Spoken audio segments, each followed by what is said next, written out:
Will the NES Classic Edition cause cartridge prices to drop for the 30 games it features?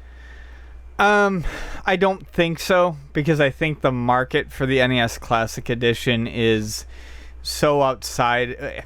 It's outside enough of the collecting scene that while collectors may buy it because it's cool, I think that the main target audience for this is not going to magic.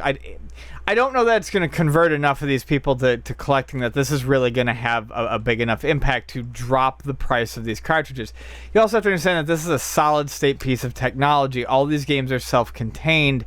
So I don't think that's necessarily going to drop the price of those cartridges to begin with. Plus, not many of the games on the system are that expensive to begin with.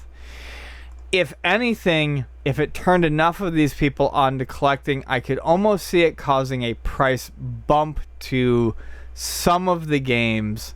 Say Super C, for instance. I'm just taking it as a wild example, as perhaps one of the better games on there, especially for 2 players. Look at it like emulation. You know, how emulation affected collecting in the late 90s and the early 2000s. People get this box. They play these 30 games on it. They get interested. They decide that they want an actual system. Suddenly, Contra's not on there. So, you know, they're not playing Contra. They're playing Super C. Suddenly, they decide they want Super C as one of the first games they want for their system.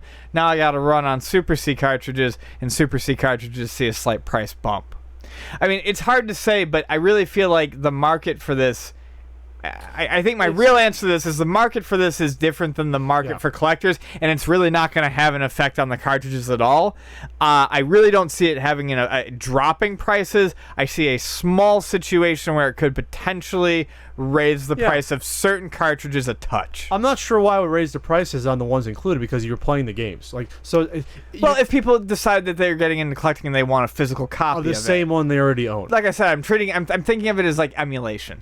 Yeah, they're testing it out, and they just said, okay, I want a real copy of this. But I think by the very nature of who this is being marketed to, who's going to buy, I think that's going to be even way less than emulation. Admittedly, yes. I'd be shocked. I mean, it's still for the millions of people that are going to buy this. If the fucking Atari Flashback sells at least 1 million, this is going to sell 5 to 10 million. Sure.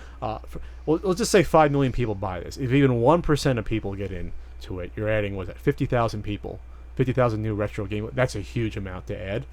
I don't know if that's going to happen though. I think by its very nature, the convenience of this, people are going to say, I got to buy a console now? And it might not even work right? And I got to clean games? And they're going to be totally turned off. Well, they're going to be like, you make good points. And that's why I said my situation is very hypothetical. I got to buy a console? It's more than what I paid for this? Yes. The game is half of what I paid for this, depending on, or, it doesn't work a third of what I paid? It doesn't work on my HDMI TV? Doesn't work the first time I try it out? Yeah. You're right. It's a nightmare scenario, I think, for the vast majority of people. The people that are going to get into this, there will be some. Don't get me wrong, but I think the percentage is going to be very low. It might be 1%, and that'll even jump the price up maybe of other games. But the good news is none of these games are rare that are included in this. Well, that's what I mean. They're not rare, and none of these cartridges are expensive, and that's what I mean. Like I said, I just took something like Super C because Contra's not on there. You do the emulation model. I mean, maybe... You would see a $5 price jump in that. Maybe. Worst case scenario. The hardest to find game on here is the original Donkey Kong, but you can buy Donkey Kong Classics, which is common. Yeah. Like that's honestly, that's the only one I would say that's uncommon on here is Donkey Kong, the original, and Donkey Kong Jr. That's it. The rest are... But they exist in a combo cart that's easy dirt as pie. common. Yeah. So, and it's so much less than buying the two. It's like a quarter of the price if you just buy that. So why would you even bother? So... All right, this is the year of the NES. That's all I'm going to say.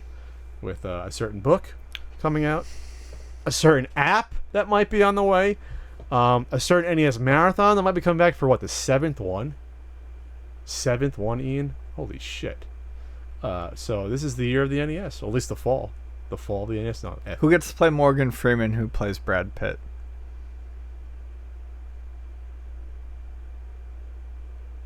Sorry, every time I hear the number 7, I immediately think of What's in the console?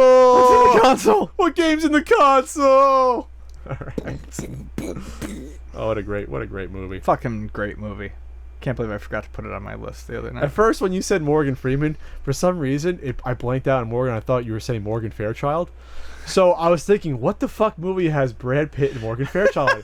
That's why I had this blank look at my face, like, what the fuck is he talking about? I seriously thought about Morgan Fairchild with the big boobs and the blonde hair, like from the 80s and 70s. I was just like, what the fuck is he talking about?